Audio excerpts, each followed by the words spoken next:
So last year, 2022, I realized that I was just tired from living. Every day felt the same. I was always exhausted. I was depressed. I wanted to die. So I did. Do you guys know that I'm just learning that freedom is serious business? Like sometimes you have to be willing to die in order to be free. So imagine this. The year is 1803 and you are taken captive in your own land. Your hands are constantly sore and bruised from the metal chains you are put in.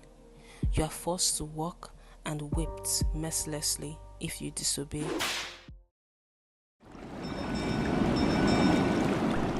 This was what the Igbos faced in 1803.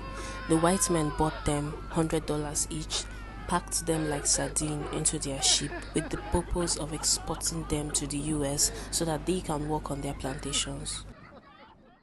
But this was not always the case because they had always known freedom. Kings, queens, businessmen and women in their own land.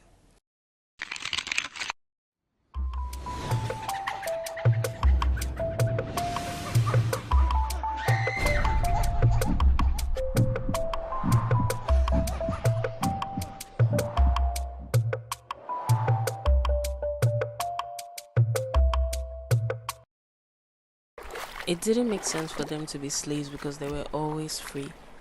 So they walked into the water and chose freedom. The water brought us here, the water will take us home.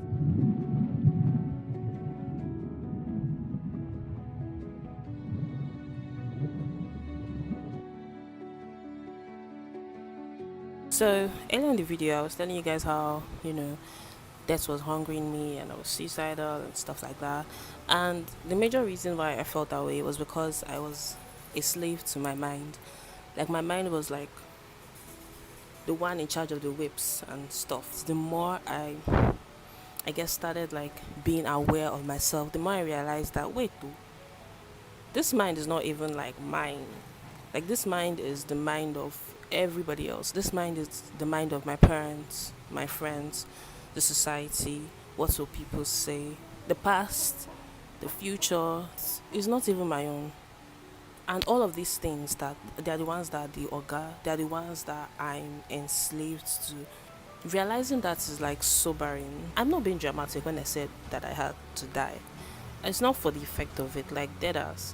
Once you realize that, see, I cannot be a slave to anything outside of myself. Like I can't be enslaved to my mind. I can't be enslaved to fear. You die. Like you're killing your old self because that self has been built up by a lot of things. You have to tell that self bye bye. Like it has been nice, not really, but I'm not doing it again because I want to be free. I was born free. What do I look like being a slave? It's painful, but it's also very freeing. It's also the way I think we were meant to operate, like ourselves, like our true selves, not because of the fear of this or the fear of that.